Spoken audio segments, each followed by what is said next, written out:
Куйбышев конца 80-х годов 20 века. Крупнейший промышленный и культурный центр СССР.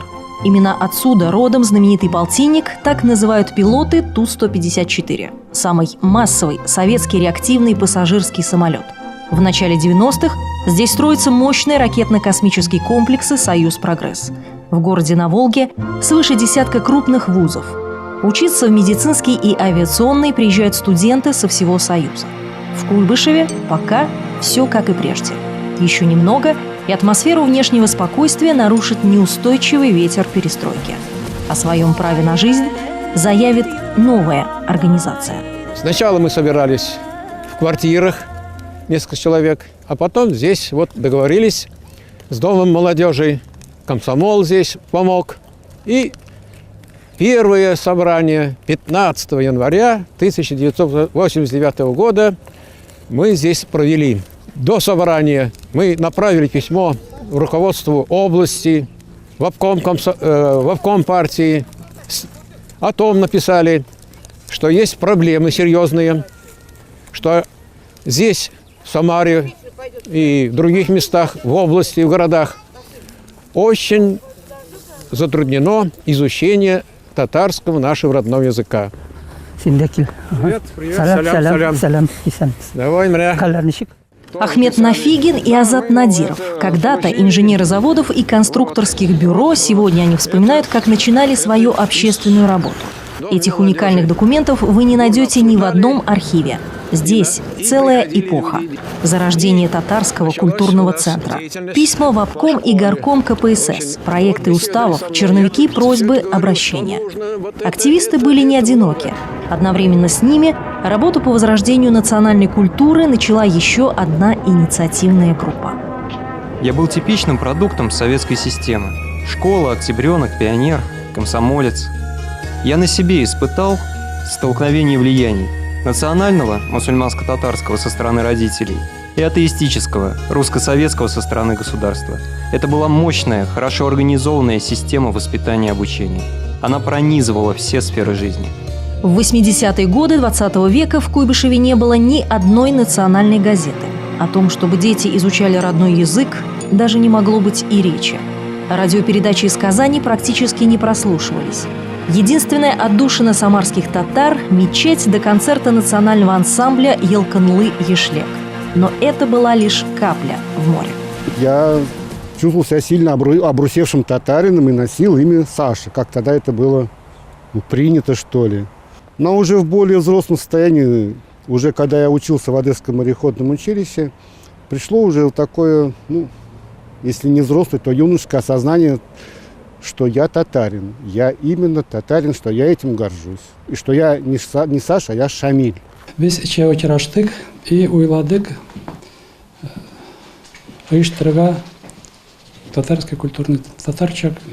культурный центрын. Ул вакытында Самарда бернинди татарлар өчен бер нәрсә юк иде. Мәктәптә юк иде, садикларда юк иде. И очрашып сөйләшергә даже урын да юк иде. Шуның өчен бергә җыелып сөйләштек и халык өчен, халыкның иҗатын күтәрер өчен, халыкның тырышлыгын күрсәтер өчен решили, тырыштык инде создать оргкомитет культурного центра. Тем, кто выступает за возрождение национальной культуры, помогает само время. 80-е годы для Советского Союза – эпоха больших перемен.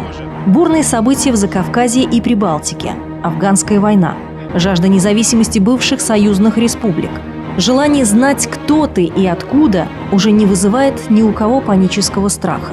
В КПСС берут курс на демократизацию. В стране бурно расцветает советский бизнес. Повсюду открываются кооперативы и молодежные центры. Впервые у национальных меньшинств появилась возможность заявить и о себе. Это была эпоха больших надежд. Да. Надеялись на то, что произойдут какие-то существенные изменения в жизни людей. Люди их давно ждали, этих изменений. И к этому были определенные предпосылки. Начали возникать общественные движения, которые занимались самыми различными вопросами. Это было необычно, но это не входило в противоречие с общей политикой государства, потому что партия, это КПСС, которая в это время существовала, она обратила внимание на эти движения. Многие из этих людей очень даже положительно относились к этим явлениям и поддерживали их. В декабре 1988 года в Куйбышеве на квартире у активиста Фаика Фарукшина произошла теперь уже легендарная встреча двух инициативных групп. Именно тогда стало ясно, чтобы сплотить татарский народ, нужна организация. Для официального и открытого продвижения ее решили назвать не общественно-политической, а просветительской. Главной задачей Куйбышевского татарского культурного центра стало создание системы обучения национальному языку и культуре. Первое учредительное собрание оргкомитета состоялось 21 января 1989 года. Было и страшно. Особенно в первые месяцы. Потом, когда мы уже все-таки публично обратились в органы власти, в том числе и в партийные органы, и в комсомольские, уже происходил перелом, готовились к партконференции, и вот произошло изменение отношения к национальным вопросам. Нам разрешили официально создать организацию, нам дали официальное разрешение в горисполкоме на проведение учредительного собрания Тугантель. Когда мы подготовили публичное обращение, открытое к органам власти, о том, что нам необходимо возродить в Самаре систему детских татарских садов, татарских школ, клубов, газет, радио, телепередач, люди сотнями подписывали это вот открытое обращение. Минем için мына халыкны йокыдан уяту. Самарда да татарлар барын, аларның туган телен күтәрү өчен, халыкны оештыру өчен башлап ибәргән эшне башыннан чыгарга мөмкинлеген аңладык. Вот шуннардан соң инде беренче мәртәбә собрание үтте. Собраниены үтәр алдыннан без халыкларны чакырдык, объявлениелар бар иде. Муфти белән сөйләштек, аны чакырдык. Ул мәчеттәге кешеләрне җыештырып инде бабайларына килгән иде. Бесспорно, русский язык стал для всех нас, всех советских людей нерусской национальности, родным языком. Русский язык – язык Родины, язык дружбы и сотрудничества всех народов СССР. Мы, конечно, благодарны Родине за эти прекрасные возможности, но нам близок, дорог и необходим наш, родной татарский язык, язык матери, дороги песни, культура своего народа. Люди охотно поддерживали активистов. 27 мая 1989 года в Куйбышеве состоялась учредительная конференция, и новая организация юридически начала свою деятельность. Есть такое чудесное слово «энтузиазм». Энтузиазм. Мы все были одержимы идеей национального возрождения, сохранения языка, культуры. Мы уже к тому времени почти все были людьми состоявшимися, уже женатыми, у нас были и дети. Мы работали так напряженно, что практически каждый месяц у нас проходило какое-то массовое мероприятие. Это было в новинку, это было интересно, народ прямо как воспрял духом. Работа кипела. Ради общей цели не жалели ни собственных сил, ни средств. Только за полгода Центр организовал несколько десятков мероприятий. Из протоколов оргсобраний тех лет. 3 февраля в ДК «Аврора» провели вечер татарской культуры и отдыха. Было 250 человек. 24 февраля открылся зимний Сабантуй. Собралось более 2000. Людям понравилось. Мы все технари на заводе работали. Большинство, конечно. Тут и журналисты были, юристы были. Но сравнить, если заводскую работу, которую все мы делали, это, и эту работу, это совершенно, конечно, разное было. Но мы все... И тут надо было знать и юридическую сторону, и бухгалтерию, и кроме общей политической. Поэтому, конечно, нам было трудновато, конечно. Но мы это преодолевали, потому что у нас такое желание было. Я в двух мирах жил, всю жизнь удалось. В мире науки и мире искусства. Наука – это я после окончания с отличием политехнический институт Куйбышевский, Самарского, нет, Куйбышевского, 63 года, получил направление фирмы Кузнецова, который в то время решал национальную задачу, значит, разрабатывать двигатели для ракеты, для посадки советских самолетов на Луну. Вот эта задача, она прямо в начальной стадии, так горел завод, так старался, так работали. И вот это вдохновение, оно и меня увело, и вот я уже в науку вошел, потому что там проблемы были, их решать пришлось так, и вот наука. Дальше наука и искусство, это два крыла, которые, значит, на которые я нахожусь и которые меня поддерживают.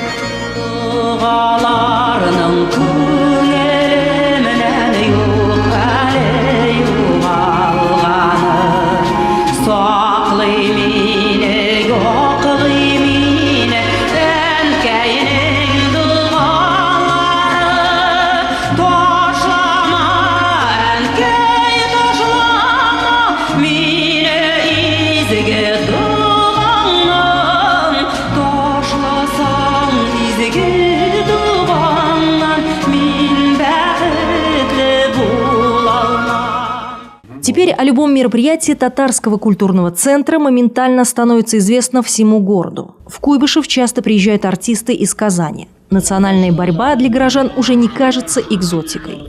В начале 90-х годов в татарском центре около 30 активистов. Они работают сутками, забыв про все на свете. Готовят мероприятия, ищут финансы, договариваются с арендаторами, артистами, докладчиками. Ради общей цели возрождения и сохранения национальной культуры здесь трудятся целые семьи.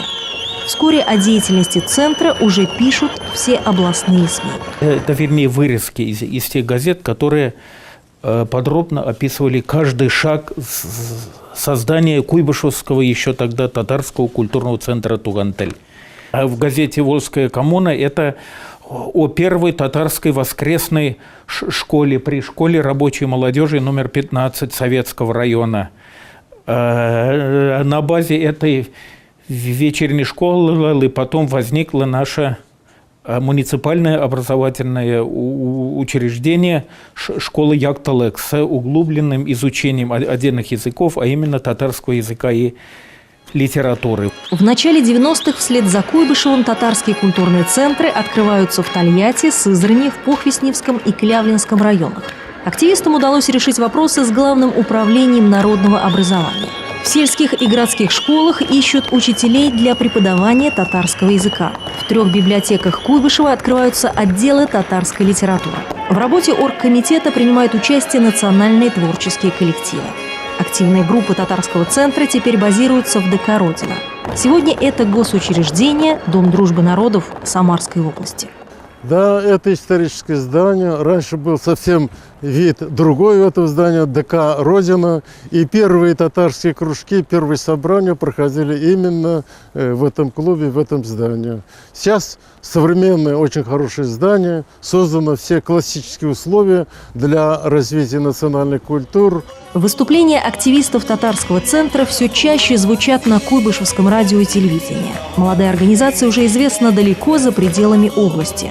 Налажены связи с общественниками Казани, таджикской, чувашской и еврейской общинами. Среди основных задач центра – организовать во всех городах и селах Куйбышевской области филиалы, открыть студию звукозаписи татарской национальной музыки. И самое главное – привлечь новых активистов. Алай артык халыкны көп чакырып булмады. Халык ничек әйтергә кирәк, курка гына җыела иде. Беришесе ышанмыйча, беришесе шикләнеп, алай да берәм әзәз генә шулай җыелды халык. Менә бу памятка дигән документта бик ярдәм итте. Ник дисәгез, анда куелган максатлар халыкның менә бу куркуын әзрәк янга куйды. В 1927 году директора школ татарских, а их было несколько в Самаре, преподавательский состав собирал народные театры, ставили спектакли классические, такие как «Зангер-Шайль», «Ок-Калфак» и так далее. В 1928 году, там, где сейчас находится Дом промышленности, там был стадион, там проводили сабантуй. Так что говорить о том, что это вот на пустом месте возрождение произошло, я думаю, что не совсем верно будет. Татарский центр был разделен на несколько секций. Была секция по связи с религией, благодаря чему мы стали общаться с мечетью. Не секрет, что мы, в общем-то, воспитывались в духе атеизма. И не только я, но и мои родители то же самое. Мы ездили очень много на моей старой Волге по области, в том числе и в Сызрань. Мы приехали в Сызрань, там Кашпирский рудник есть такой, слышали. Там огромнейшее количество татар, но они были настолько отчуждены от культуры. Если мы привозили из Казани литературу на себя, мы здесь насильно отдавали, и они не брали, поскольку они читать не могут. Представители татарского народа всегда принимали самое активное участие в жизни и судьбе своей родины. И то, что в 80-е годы XX века, после советского периода забвения, они вновь заявили о себе, лишь историческая закономерность. Это фундамент того, что в течение 25 лет привело к тому, что Навруз, Сабантуй, детские фестивали, они стали уже традиционными. Народ уже знает, валит на эти праздники. Школа Яктылык с татарским этнокомпонентом – это тоже результат вот того фундамента, который мы заложили. И помогли мусульманской организации в соборной мечеть, чтобы землю предоставили. Тугантель – это замечательная организация. На мой взгляд, это самая мощная из этнических организаций, которые у нас сегодня существуют.